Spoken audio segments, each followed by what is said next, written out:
அன்பு நண்பர்கள் அனைவருக்கும் வணக்கம். இந்த வீடியோவில் ட்ரேட் எடுப்பதற்கு முன்பு ஒரு ட்ரேடரின் மனநிலை எப்படி இருக்க வேண்டும்,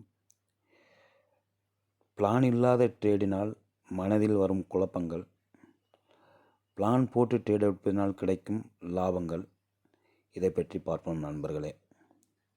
முதலில் ட்ரேட் எடுப்பதற்கு முன்பு ட்ரேடரின் மனநிலை எவ்வாறு இருக்க வேண்டும் என்றால், அமைதியான மனநிலையில் இருக்க வேண்டும். இல்லை என்றால் நாம் ட்ரேடில் தவறான முடிவுகளை எடுக்கலாம்.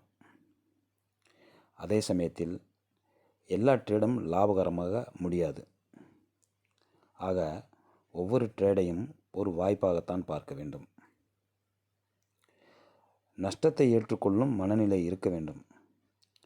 அதாவது நஷ்டத்தை ஒரு அனுபவமாக பார்க்க வேண்டும். சந்தை எப்பொழுதும் எதிர்பார்த்தபடி நடக்காது நண்பர்களே.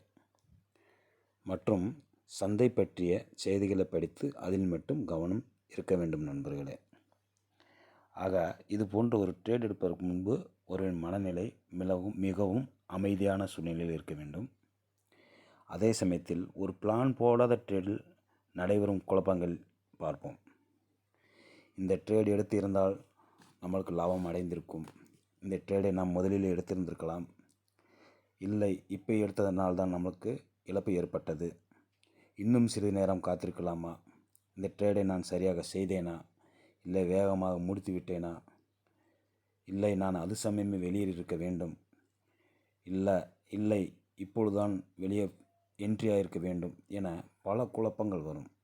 ஆக மார்க்கெட்டை பார்த்து நாம் ஒரு பிளான் போட்டால் அதனால் கிடைக்கும் ஒரு லாபத்தை எப்படி நாம் எடுக்க முடியும் என்பதை இப்போது கூறுகிறேன்.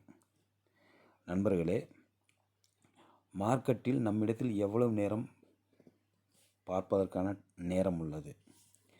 அதே சமயத்தில் உணர்ச்சிகளின் அடிப்படையில் ஒரு ட்ரேட் எடுப்பதை தவிர்க்க உதவும். நஷ்டங்களை குறைத்து லாபம் அதிகரிக்க ஒரு பிளான் உதவும் நண்பர்களே. அதாவது ஒரு நிர்ணய இலக்கு, எவ்வளவு லாபம் அல்லது இழப்பை அனுமதிக்க விரும்புகிறோம், எவ்வளவு முதலீடு செய்யலாம், ட்ரேடு எதில் எடுக்கலாம், ஸ்டாப் லாஸ் போட்டு இழப்பை கட்டுப்படுத்தி லாபம் அடையலாம். ஆக ஒரு ஸ்டாக்கை எப்பொழுது வாங்கலாம், எப்பொழுது விற்கலாம், எந்த ஸ்ட்ராட்டஜியை நாம் பயன்படுத்தலாம். ஆக இது போன்ற பிளான்களும் டைம் ஃப்ரேம், நாம் ஒரு ட்ரேட் எடுத்த பின்பு எவ்வளவு நேரம் இந்த ட்ரேடை நாம் வைத்திருக்கலாம்.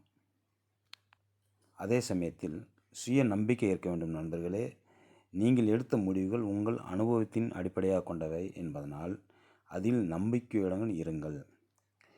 பேராசை உங்களை பாதிக்காமல் இருக்க உங்கள் முடிவுகளில் உறுதியாக இருக்க வேண்டும்.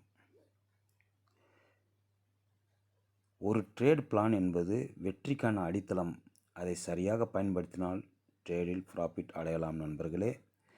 இதுபோன்று இன்னும் பல வீடியோக்களை போடுகிறேன், நன்றாக கவனியுங்கள். இந்த வீடியோ பிடித்து இருந்தால் லைக் செய்யவும், ஷேர் செய்யவும், கமெண்ட் செக்ஷன் கூறவும். நன்றி நண்பர்களே.